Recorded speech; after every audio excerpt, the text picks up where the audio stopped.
did it take technology to reach 50 million users? For radio, it took about 38 years.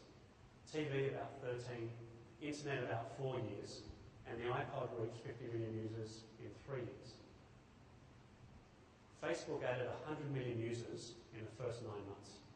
That's how fast this is penetrating. The other interesting thing is when you start looking at blogs and the information that's on the blog, two interesting stats that I'll draw your attention to. Firstly, 25% of the searches for the top brands in the world are actually linked to user-generated content. 25%. It's not linked to the information that the brand publishes about itself online. And secondly, 34% of bloggers base their own product recommendations based on their experiences with their brands. So the question is here, who is able to influence the buying behaviour of a customer? Is it me as a brand, or is it the intermediary, such as the blogger or the social network, that's really driving this sort of activity? So there's an ancient Chinese proverb which is called "talk doesn't cook rice," and kind of a strange one to kind of put on the table, but I think it's really, to use a Western expression, the question is show me the money. What is it that this is fundamentally about? So I'll give you a couple of examples as to what this is about.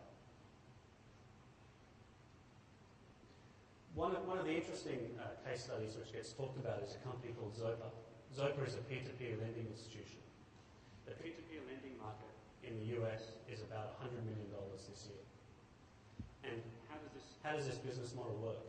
Well, effectively what Zopa is, they provide a platform to be able to communicate and to be able to bring together buyers and sellers of a loan.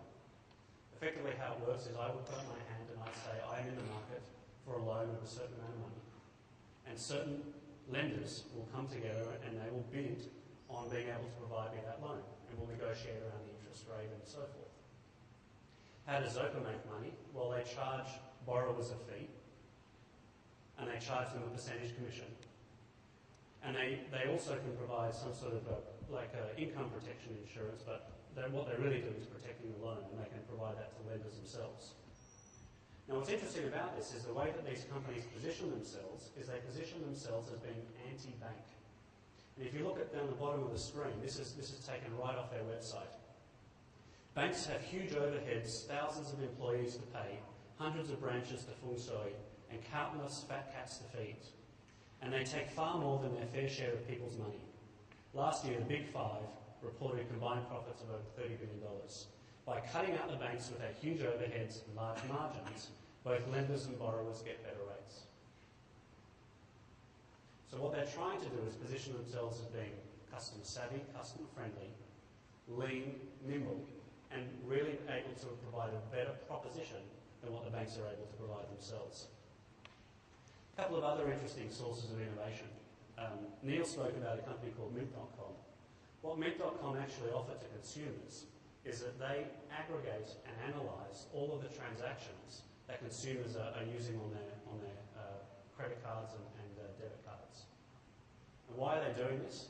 What they're actually looking for are patterns in consumer behaviour, and they're looking to determine whether the customer has actually signed up for the most optimal product by the institution that's providing it at the most optimal rate. And if Mint.com detects that that's actually not the case, they target that customer with an offer from another institution and actually offer to negotiate a better rate than what the customer has themselves. Mint.com claims that 1 out of every 10 customers that sign up to their service end up switching banks. 1 out of 10. The bottom line is also interesting. What Gizo does, it's a very similar thing. It is an aggregating service. And what they effectively do is they look at buying behaviour of you as an individual, and they compare you to individuals who are like you. A bit like, if you like this book, you'll like these other books. And what this is fundamentally about is to put you in touch with other people who look like you and have similar financial needs and financial objectives. And again, given that the number 2 source of decisions behind a buying behaviour in banking is a social network, this is an incredibly powerful tool. What's interesting about all these tools is they're all free, but the proposition to the customer is pretty clear. Two important case studies in this region. One of our customers in Australia is a bank called Ubank. Ubank actually didn't exist 12 months ago. Ubank is a direct banking business launched in Australia by NAB, used to be called National Australia Bank. NAB had a belief that there was a segment of customers in the Australian banking landscape that currently did not have their needs met by traditional financial institutions. So what they did is they created a direct banking business, started off with term deposits, and effectively what they did is they went after that portion of the consumer banking segment that they believed currently didn't have their needs met by the financial institutions. Now, what was interesting about this is we started working with this customer about 12 to 18 months before they actually went live. And there was a lot of skepticism in the bank themselves as to whether they were actually going to be able to attract new customers or whether all they'd actually do is cannibalize the NAB customers and just move them onto a lower cost brand. In effect, what happened is the majority of customers that signed up for Ubank were net new customers to NAB. Net new customers. How did they leverage social media? Before they launched the Ubank brand, they put into the marketplace YouTube videos, they created a Facebook page, they created a Twitter page, and they generated a huge amount of momentum around the brand before any traditional advertising had actually taken place and before they'd actually launched the brand publicly in the Australian marketplace. If you log on to Ubank, you can actually do something that's quite interesting.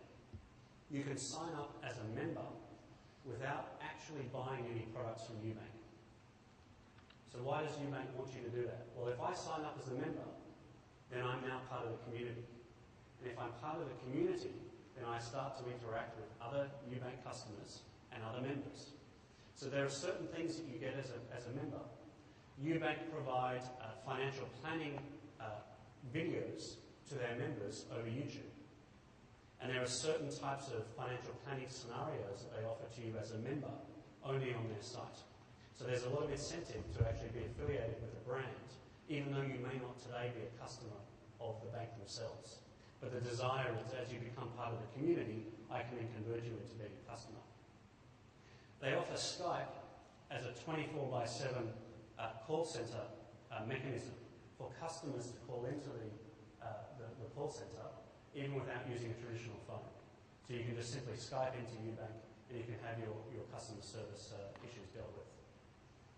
The final thing which is also very interesting about Ubank is Ubank have recently been applauded in the Australian banking sector by being the only bank that's able to have an end-to-end application process in Australia where you can effectively create a term deposit as a brand new customer of Ubank in under 5 minutes.